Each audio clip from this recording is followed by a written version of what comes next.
So I'm so lucky that my father was a little bit mad at that time, you know, like Noé, that yeah, I'm going to do this and I'm going to put a lot of animals in one bowl. But he was like, yeah, but in that sense, he was like, we are going to keep the grapes and we are going to still do that project, you know. And it was not easy at that time. Also, the branding that we have, you know, the image of this little tree and yeah, the colors were so bright and people were so used to these very corporate, very serious wine French profiles. And there was a lot of rejection, but you know, in the end of the day, like people really valued the taste, really valued our own identity.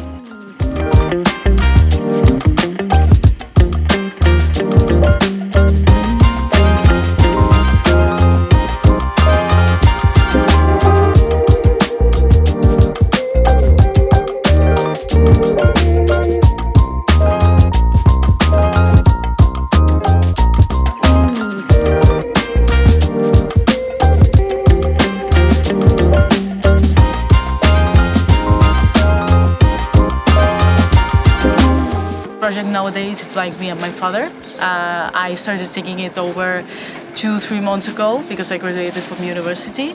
We only work with local grapes also as well, and we have calcareous soil, and we are in a natural park. That means that we are in a protected area. The domain is these 22 hectares of vines. Also, we are surrounded by the forest, and we have this Mediterranean landscape, which is very cool, and I think that it's all in it in our wine DNA.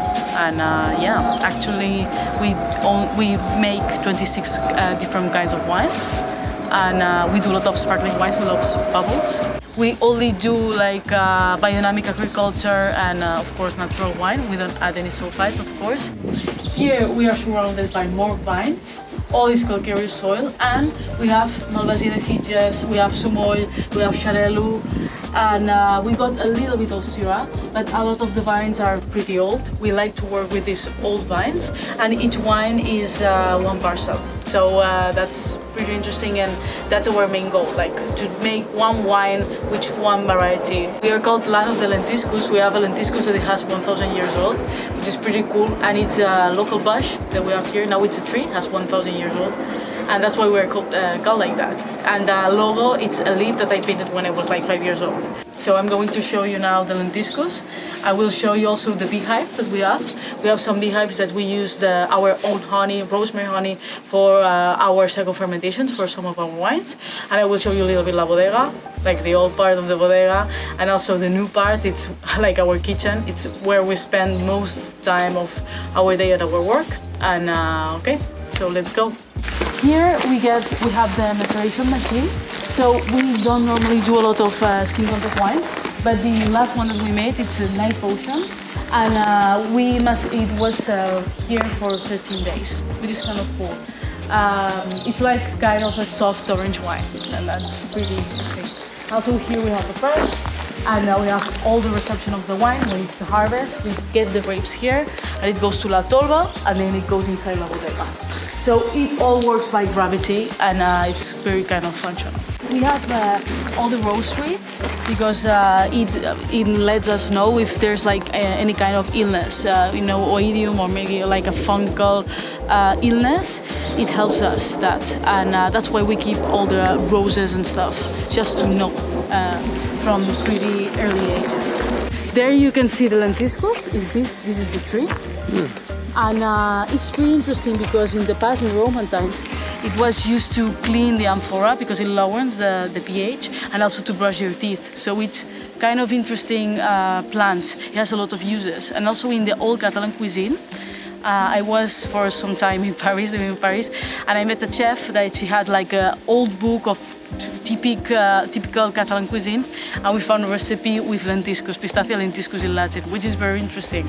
That means that this plant, it was in all parts of our culture. This, you can taste it a little bit in our wines. Now it's not as blossomed as in the summer, but you can taste this in some of our wines like Petit Blanc, Cric Cric, and there's this herbal feeling, there's this herbal taste. All the bees that we have here are a little bit smaller than them, and they produce very good honey quality. For the wine, it makes wonders, really. It's a different profile of wine. Rosemary with honey, with sumoy, which is a red variety, and it has this kind of orange color to it with bubbles, and it's an interesting wine in a traditional method.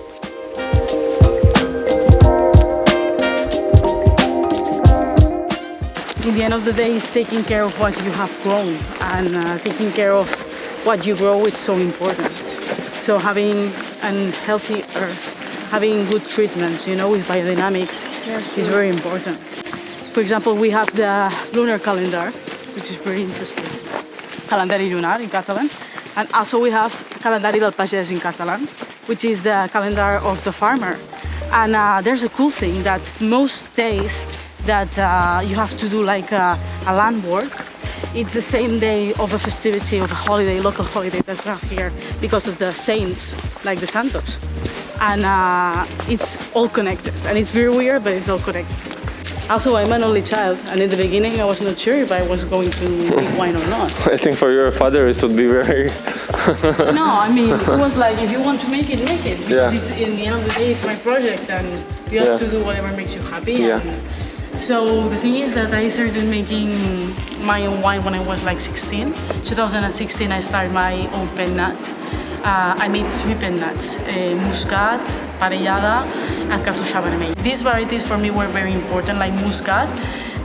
It's the domain from my uncle. It's in Sant Martí Sarroca, which is like 20 minutes, 30 minutes from here. And it's a beautiful variety. It's a dry Muscat, which is nice. Parellada, which is a variety that's used in Cava, and it's very low in alcohol, and it's super acidic, and it's like a Mediterranean cider for me. And then Cartoixa Vermell, which is like a beautiful variety with a beautiful color, and it's very interesting. So that's why, and that was the beginning, the Kickstarter of the project. And today it's a little bit messy, I have to say, but here we have some of the tanks. As you're going to see that some of the tanks are empty because we don't have as much juice this year.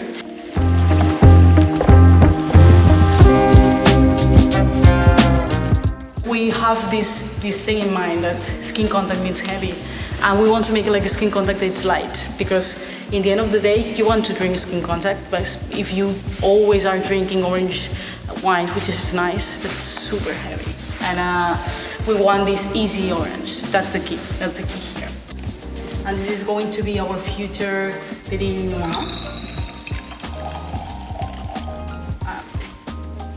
I mean, the smell, it's very good. Well, we can share, because we'll maybe try just... See? Bueno. Okay. Just a little bit.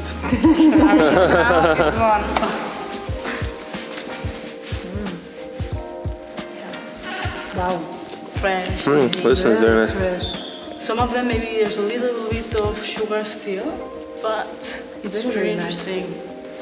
And I think that this year we're going to have balanced wines, which is super nice, and harmonious wine. What we have here is a lot of wines that maybe they are ancestrals or maybe they are pen nuts, but they need this time, they need this evolution, but also they are keeping this youth. And that's what we have, this concept of aged pen nuts. And that's why maybe there's some pen nuts of 2016, and we're in 2023.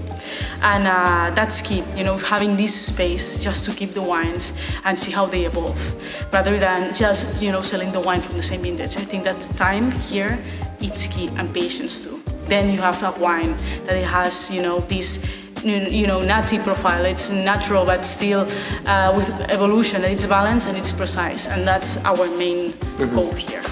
And there's an opinion that pet nuts do not age really well because they have a lifespan when they... That's not true. Yeah? So we have seen with years that pet nuts have this ability to age, and not just to age very well, and to have wines that, natural wines that they are alive and with bubbles, which is crazy, having wines with this bubble, and maybe, it's not just this big splash that you have in the beginning, because in the end of the day, it's interesting if you want to shower someone, but if you want to drink the wine, you need a balanced wine. And the thing is that using a natural cork, I think that plays a big role here, because it gives a lot of balance too, and it's very important to have. So here we have some of the old press that we used to work with, but now we don't use them anymore. It's like a little bit difficult and we need a lot of strength, and now we have much more modern press, which is nice. We don't like to work with barrels a lot because we think that it hidden some nice traits of the wine. So that's why we really like to work with steel tanks and also with down tanks. What kind of barrels are here, like the wood? French oak. French oak. And the thing is that we have a foudre, that's nice, and that's what we can work more with wood. But the other stuff, here it's for the family, but we keep it here.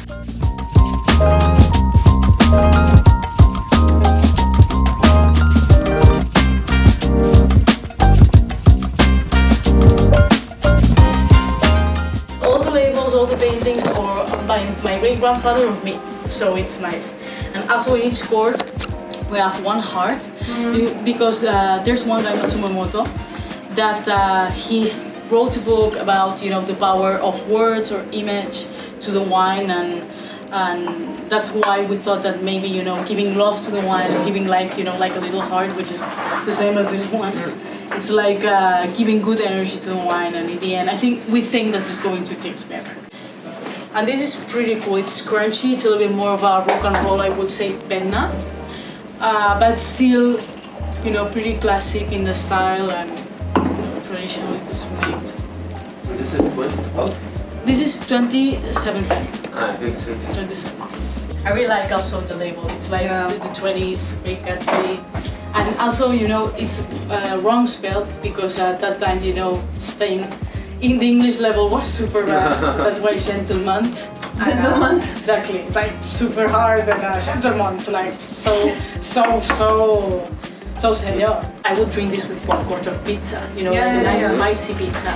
For me, like. Yes. So Sumeno, it's a red variety, and here as a penat, it's beautiful. It works very well.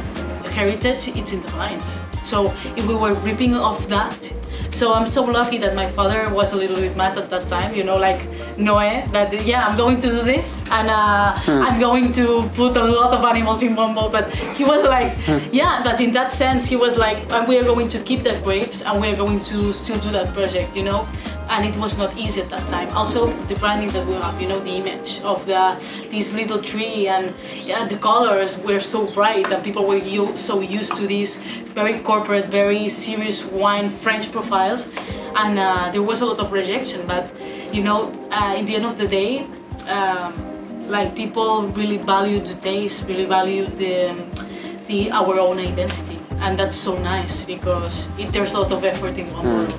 And when you spend, you know, your life doing this, and you know, doing the harvest and ripening controls, and you know, traveling or maybe doing everything and bottling, you really value what's in here. You know, it's just juice, but in the end of the day, it's a little bit of like a mandala. I would say it's a little bit cuckoo, but it's like a mandala. Why? Because there's a lot of effort, and then you drink this, and then it disappears. It's about the experience. Yeah, I agree. Because in the end of the day, you're not just selling juice, fermented juice. It's an experience. It's heritage. It's effort. It's so much in one bottle, which is a little bit philosophical, but it's true. Because you think about it, like, you know, one night that you're with your glass, just looking at night, you know, in the sky, it's like it's true. It's true, it really is. And the thing is about wine, I think it's bringing people closer, you know, like just talking about your life, talking about maybe knowledge, talking about what you do in your life, and that's so interesting. Just one beverage, it's like that. I look at the color, it's a little bit more orangey, and it's so much different. This one. Oops, sorry. Very beautiful color. This one is 2017. And what kind of grapes is it? Sumoy. Sumoy. Sumoy 100%. Wow. And it knows, wow. Yeah, this is one of my favorite. So in Christmas time, we always drink this. It's like the main beverage to have. This is the wine that you tasted earlier, and the cool thing about this has been in maceration for 13 days. So it's the skin contact. First of skin contacts that we make, we don't do a lot of them. We do a lot of direct press. And this is monovarietal 100%. This is 100% Xarel·lo. And yeah, it's pretty this fresh. is what we tried from the... Exactly. This is what you have tasted. Nice. It's a white wine with a long life. Do you know Night Market in LA? Yes. Okay, so this guy has some restaurants and also he opened one new in Las Vegas. Yes. And has also like a... So I also want to see this, the very Las Vegas style. Yes. I lived in the US for a while, so in Cool. Las Vegas, San Francisco, so it's Nice. So then this guy has a crazy restaurant with a lot of Thai fusion. Okay, yeah. It's very And- popular in there. Exactly, yeah. And I remember, we went together and we even slept at his house, and there was one guy with one car. He opened the window. He said, "Yay, I'm a fan of your work," and it was like crazy. Like, I mean, this guy is a celebrity or something like that, or what? So the thing is that we wanted to do like a collaboration for him, and the thing is like we wanted to make like a wine especially for night market. But the thing is that here in Europe we can sell it. Only in United States it has to be for him, but here in Europe we can sell it like normal. Okay. I want to make like this kind of orange wine that was like super trendy, super cool, but still light. An orange It's wine very light, yes. that you can drink it and you can drink like 1 bottle, 2 bottles, 3 bottles instead of drinking like only 1 glass. So it's a wine, super suave. Good wine. Yes, suave and glue, and we wanted this. Like in the end of the day, we want a wine to be with the food and to drink and eat together. Instead of 1 glass and you are like, okay, that's good. No. We want this yin-yang connection. We want to say. And it's 13 days, and it's pretty easy, and Very, very nice, I can tell you. that's nice. And variety Xarel·lo, it's also very herbal and pretty interesting. Then maybe you can tell your story, like how you started, like why the family business or something. I born here, but I started to work 100% here in the 2000s because my father before was here working and my grandparents before that. But at the 2000s, my father had cancer, and they told me, "What do you want to do with the domain? Do you want to follow me or not?" Because the story is a little bit long story. I was at the university, and when I finished the university, I want to go back, but introducing all the new technologies, all the new things I understood at the university, because I am an agriculture engineer and a Diplôme National d'Enologue. But my father said me, now is the moment to travel, because he could see in me I'm with a lot of crazy ideas with a new way of the wines, and he decided to keep all the old style to do the wines, and it was a good moment for me because it was at the last of the 80s, beginning of the 90s. I was working 15 years in a big company, like the boss of winemaking, using all the things I learned at the university. But at the moment my father called me, I understood it was not the same. We need to keep the tradition. We keep all the old winemaking here with no intervention, with working with tea plants, the vineyards, and it was a new moment for my life. I had at that moment 35 years old, and for me it was a good moment because Nuria was very, very, very small, or very young. I was born in the very young in the 2000s, and it was a good moment to stay more with the family because in that company was traveling a lot, promoting the sparkling wine in over the world. Is a big company. Maybe Nadal. I was there for 15 years. It's like Recaredo. You know Recaredo? Yes. Yeah. Like Recaredo. Yeah. But at that moment, in the 2000s, Nadal was more famous, more popular than Recaredo or than Jomicam or Torelló, because it's a large tradition also. I introduced the organic farming there. I introduced to work with local grapes again because they believe a lot with the Pinot Noir, with the Chardonnay, and I believe in Xarel·lo, Sumoll, Malvasia de Sitges, all of these grapes. And what kind of grape varieties do you cultivate here?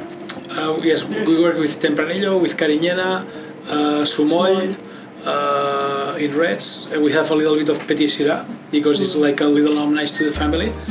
Originally, my family is from the Contoron area in the medieval time. They came here from Catalunya.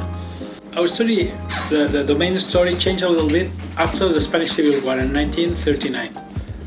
My family are a family of paysans. I don't know that must do agricultures, and they have vineyards. They have the fruit trees, olive trees, peach tree, apple tree, all of these things. But after the war in Spain, as a fratricide war between brothers in Spain, Spain was very poor, and the borders was close with France, with Portugal, and my family working here. They had three kids. They decide to open a little bistro in the front of the sea in Vilanova i la Geltrú. And they serve all the wines, all the fruits, all the vegetables they produce here. My grandparents and my grandmother was the chef, the cook. And they serve all of these things like a slow food, but in the 50s. Well, this business was like fine dining, but was going well. But first was a small bistro in the front of the sea with like a wine bar. Bistronomy, I really like this bistronomy. After that was a restaurant. Little by little was a small hotel. In fact, my brother is working there now, and I decided to work here. And till the 2000s, all the wine who was produced here, all the vegetables, all the fruits, only one customer, our hotel. And when I go back home, we decide it's not possible have only one customer. And we decide to open our mind and to begin to sell to the third people our wines. This is the reason you see old labels at the winery. My grandparents was using labels in the 20s. Like one of these? Yes, this is an old label. This is from the in the beginning of the 20s. Nice. And when they opened the bistro, they live to use labels because they rinse the bottles. It's the more recyclable, more eco-sustainable winemaking. But in the 2000s, we decided to use labels again. To use these French-style labels, do people understand? Yes. Wow. Okay. This is the imagine, and the second one was the taste of the wines. You should work very close to the conventional wines because people are habituated to drink conventional wines. Now it's nice to say, no, it's natural. Okay, it's natural. But at that time, 20 years ago, the people wants to drink wine. They are not, no estaban preocupados. They are not worried about it's natural or not. But now it's natural is something better, but not in the 2000s. Yeah. And Nuria designed for us our logo. Is there? Oh yeah, that was like 5. Yes, it's a leaf of the lentiscus. It's a millennial tree. Yeah, did you see it? Did you explicar? This tree is very important for us because it's before than the winery, before than the domain, and it is marking like a natural sign. It's a place with water. Imagine that the Romans time, in the medieval age, people need water. It's like the petrol, the actual petrol. It was the water in this time, and this kind of tree marks. For one is very big. You have a good quantity of water down. Now the vineyards these years are very sad. No water, very dry year. We hope the next year will be better.